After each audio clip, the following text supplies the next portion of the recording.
모든 논술러의 워너비는 연대생이 되는 겁니다.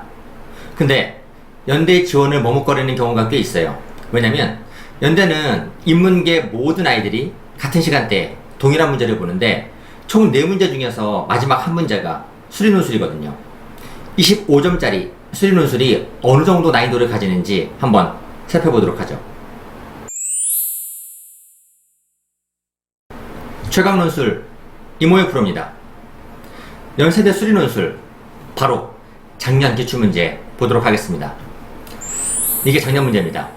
문제는 총 1-1, 1-2, 2-1, 2-2 4문제 중에서 항상 마지막 문제가 25점짜리 수리 문제예요.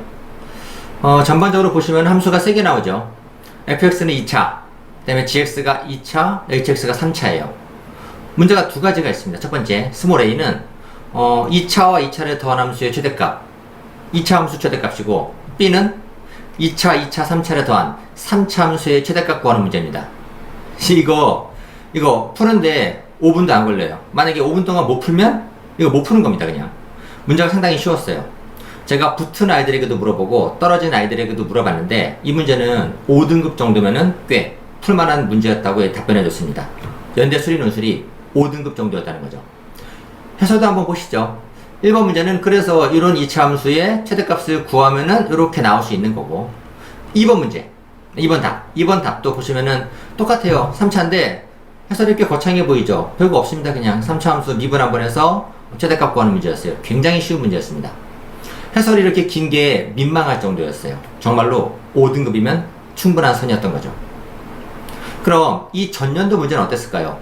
2023학년도 재작년 문제 한번 보시죠. 좀 복잡해 보이죠?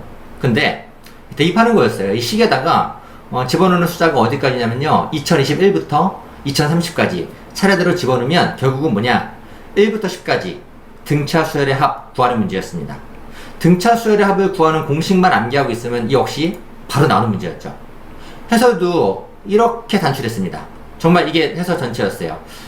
다만 이거는 애들 말로는 5등급은 살짝 그렇고 4등급 정도면 풀만한 문제였고, 뭐 5등급 초반이면은 풀 수 있다는 견해도 있었습니다. 결국 연대 수리 논술은 4, 5등급이면은 누구나 풀 수 있는 문제가 나온다는 겁니다. 그래서 연대 수리는 수학을 잘하는 아이들이 뽑기 위한 시험이 아닙니다. 이거 시험 왜 보는 거냐 그러면 수학을 내던진 아이들을 걸러내기 위한 시험인 겁니다. 수학 시간에 눈만 뜨고 있었으면 누구나 풀 수 있는 문제가 나오는 거거든요. 추가로 연대는 참 착해요. 왜 그러냐면 문이과 통합 전에는 취지에 맞게 문과에 확통해서 문제가 주로 출제가 됐고, 문이과 통합 이후에는 전부 다 공통수학에서 출제하고 있습니다.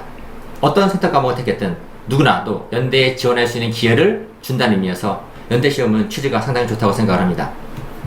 그럼 이렇게 쉬운 수리 논술을 어떻게 해야 되는 거냐? 당연하죠. 만점 받아야 되는 겁니다. 수리는 25점 만점 가져가는 거고, 그러면은 당락은 인문에서 갈리는 겁니다. 그리고 인문 문제가 상당히 어렵거든요. 그래서 인문을 잘 하려면은 7월부터 열심히 논술을 준비해야겠죠. 점점 뻔뻔스러워지고 있죠. 그리고 끝으로 제가 말씀드리는 건 뭐냐면 결국은 많은 학생들이 좀 더 폭넓게 기회를 가져갔으면 좋겠다는 겁니다. 연대가 수리가 있다는 것만으로 너무 쫄아서 버리지 마시고, 문제 보셨으니까 이 정도면 풀만하다, 뭐 6등급이 아니면 도전해 볼 만하다고 생각을 하거든요. 그래서 6등급 아니면은 4, 5등급 정도 되고 문제를 봤는데 이거 풀만하다 라고 생각이 된다면은 주저없이 연대는 도전해 봤으면 좋겠습니다. 그럼 지금까지 최강논술 이모의 프로였습니다.